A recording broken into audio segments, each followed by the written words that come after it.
Vedic astrology and mental health. Let's dive into this topic a little bit and uncover the secrets of analyzing a person's chart for mental health problems, difficulties, and struggles.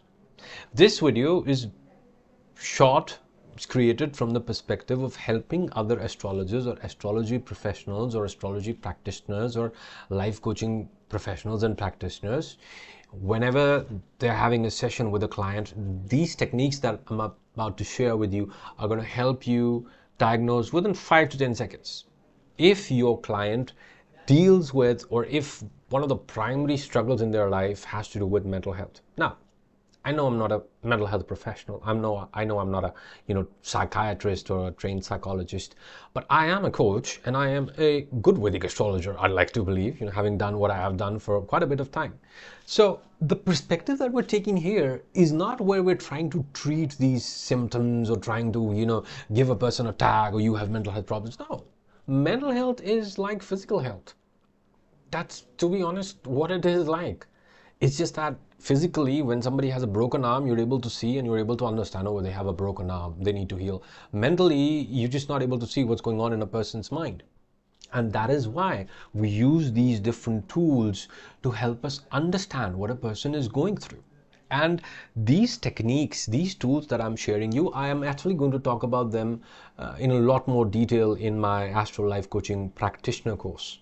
Okay, but over here I'm just going to take a basic overview and share with any other astrologers, any other life coaches, Vedic astrologers, in general who watch this channel. So let's get started.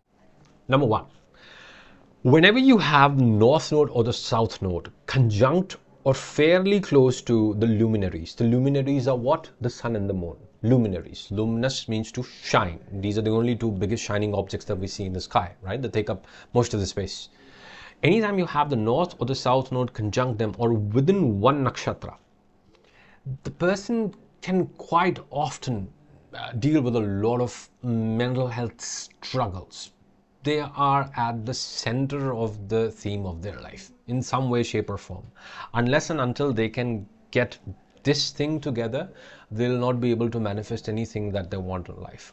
Now, what happens is when you have the North Node conjunct the moon or the sun, usually these individuals tend to feel drained quite a bit because the North Node's influence on the luminaries is that a person is developing these things over this lifetime.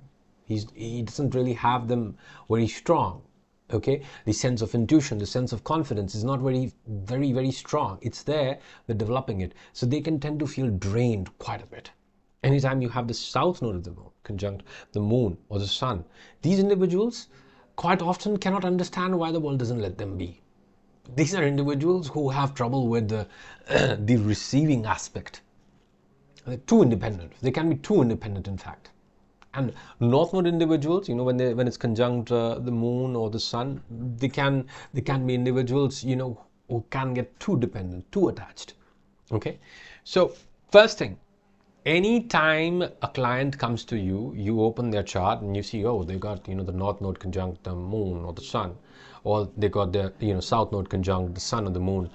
The first thing that you need to advise them is to start chanting the Bij mantra Hreem at dawn.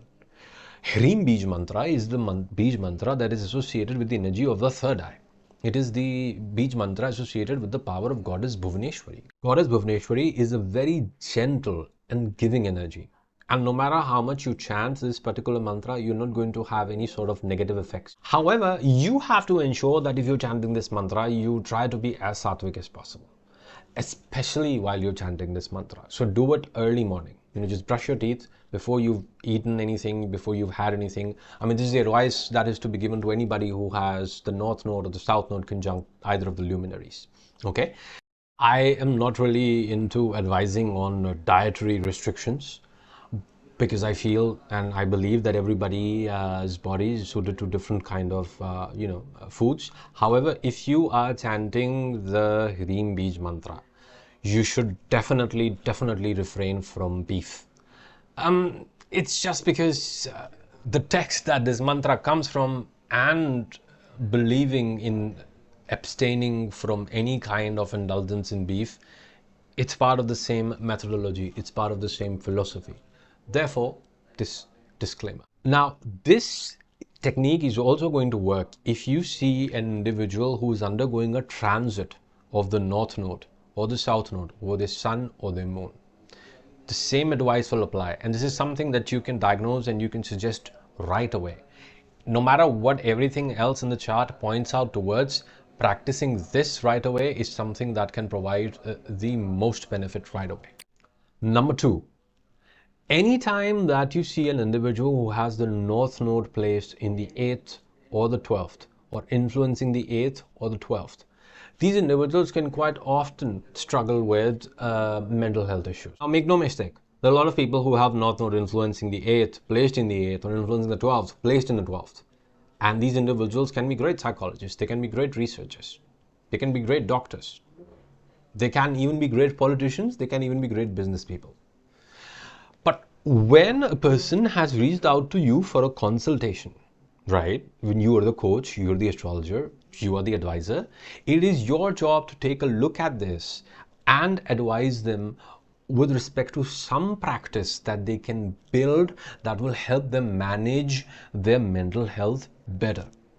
Not everybody who has the North Node in the 8th or the 12th practices or needs only to practice Kriya Yoga or some kind of Kundalini Yoga or Hatha Yoga. No, but it helps. It helps a lot. Point number 3, scan the nakshatras. In my humble opinion, I have seen that 3 nakshatras, Ardra, Vishakha and Mula, have very difficult energies to navigate. Especially if they come early in life, especially if they are placed in, let's say, your 8th, your 12th house. These are very difficult energies. Even if, let's say, your ascendant lord or they are placed in your first house, it can be tough. Why is that? Because all 3 of these nakshatras, they encapsulate within them a polarity of that energy. Vishakha is a forked nakshatra. It represents simultaneously all the good that you can do to bring about a change in the world and all the bad that you need to overcome to be able to establish that good. Quite a bit of these polarities exist within us. Okay, Vishakha individuals, and if you have a lot of planets placed in Vishakha, you can have a tough time learning how to transmute these energies. You can quite often go on the negative side, and that does a lot more damage to you than you can imagine. Okay, with Ardra. Ardra stands for destruction. Ardra stands for sadness, death. Ardra stands for all the destructive things, but at the same time, it stands for renewal. It stands for enlightenment. It stands for rebirth. Okay, same thing with Mula. Mula is Kali's energy. It's one of the most difficult nakshatras to deal with, I would say, in the chart, because if you have Mula prominent and you're not a spiritual person or you don't know enough about spirituality, be prepared to go through lots of tragedies, lots of difficult events in life until your eyes are opened. Okay, so anytime you, as the astrologer, as the life coach, as the practitioner, see the chart of an individual and they have heavy placements in Ardra, Mula and Vishakha, your first job should be to advise these individuals to build a strong meditation practice and I'm not saying and a solid workout routine.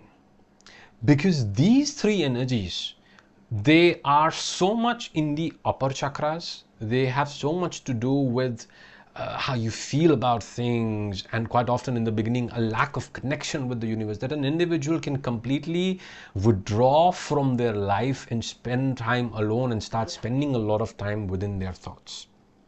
Okay, and so therefore how you have to manage these energies is by first of all grounding yourself firmly in reality through a solid workout routine and building a strong meditation practice. Strong meditation practice is, these days it's pretty simple, it's pretty easy. You can join a meditation class or you can use that app Headspace. It's a great app, or you can just simply just pick a video online, guided meditation, sit for 5 minutes, 10 minutes in your own cubicle in the middle of the day or whenever you get time, and start building that practice. You just have to focus on not missing days, on not missing the practice, at least for the first few years. And when you've done it for the first few years, and after that, it's not that you will cease to need to meditate. It's just that now you can hunker down and put in the intensities that is required from time to time to deal with life as it comes to. So guys, these were just 3 very quick, very easy to apply techniques to diagnose and advise on mental health just by looking at a person's chart within 5 to 10 seconds. We're going to be discussing a lot of techniques like these, and I've in fact also written a series of articles on my website. The links are given here in the description box. You can check them out. I just decided that I need to start making more videos that help other coaches and other astrologers and other life coaches and practitioners, because I see a lot of you guys actually are part of the family of subscribers that we have here. So thank you so much. Until next time.